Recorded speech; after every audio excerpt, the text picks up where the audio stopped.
Bonjour les amis, alors aujourd'hui je veux vous présenter le projet Cryptose pour trois raisons. La première, car il s'agit d'une plateforme qui traite des NFT.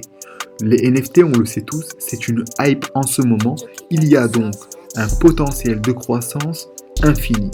Secondo, cette plateforme vous offre des NFT gratuitement, je dis bien gratuitement. Regardez ici, on peut le mint for free, mint for free, mint for free. Donc c'est gratuit.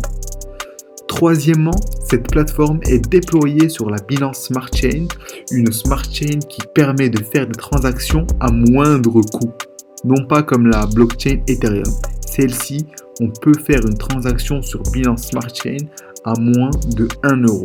C'est pourquoi je tiens à vous présenter cette plateforme. Donc avant de vous présenter ce site web, j'aimerais vous expliquer ce qu'est un NFT de manière très rapide. Pour ceux qui ne savent pas ce que c'est, donc pas du tout ce que c'est, je vous conseille d'aller voir une vidéo d'Asher. D'ailleurs, je vous mettrai son lien en description. Elle est très explicative. Les acronymes NFT veulent dire Non-Fungible Token. Ça veut dire que c'est un token non fongible. Prenons l'exemple, le tableau La Joconde. Donc la Joconde, c'est un tableau qui est posé au Louvre. J'ai la possibilité d'avoir une photo de la Joconde grâce à Google Images. Mais si je viens à imprimer cette photo, eh bien, elle n'aura pas la valeur du tableau qui est exposé au Louvre. Vous me direz, c'est tout à fait logique.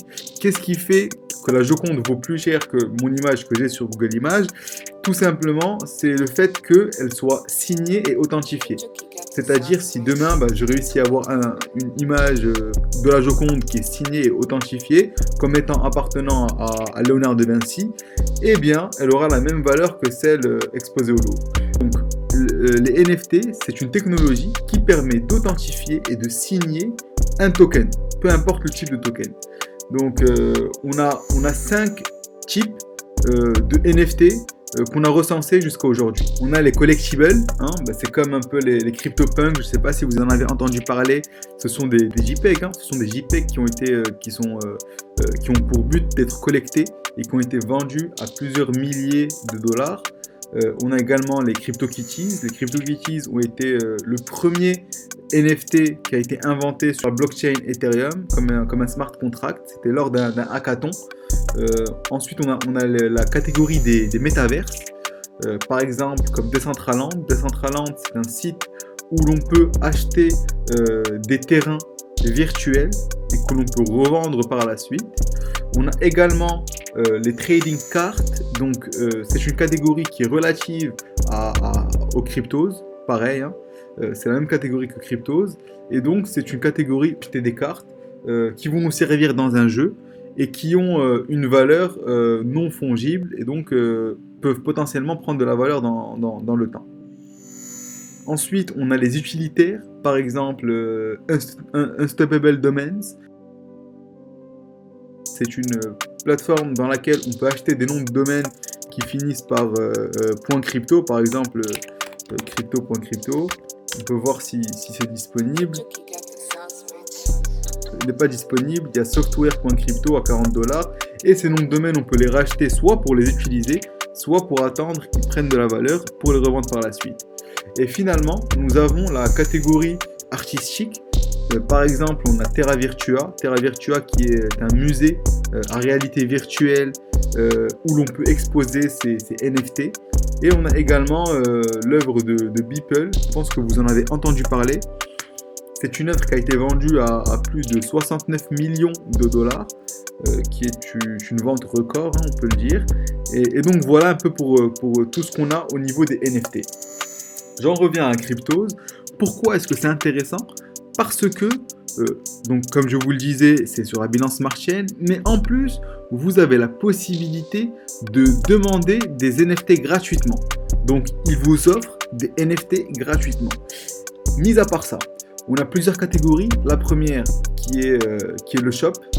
On a la possibilité d'acheter des NFT pour des sommes insignificatives, 0,002 BNB, 0,04.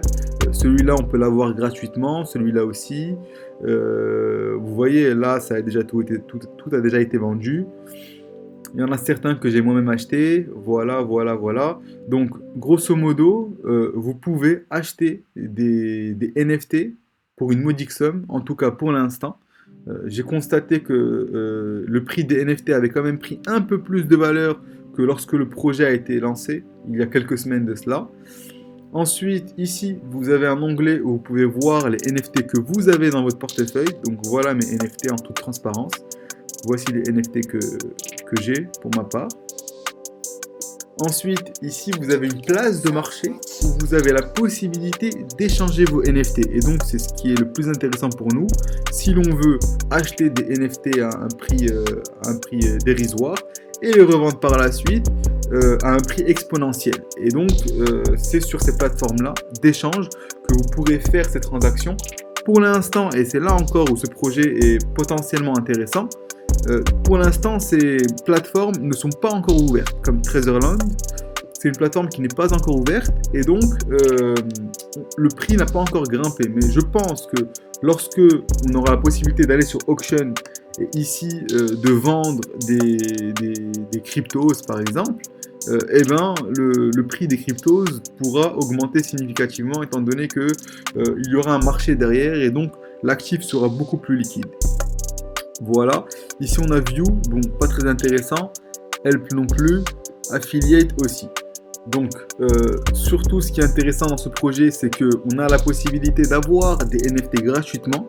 Donc en fait on peut claim un boost, ensuite grâce au boost eh bien on peut mint, donc open les boost cards et avoir des NFT gratuitement, je le répète, sauf qu'il faut quand même payer les frais de transaction, ce qui est normal parce que pour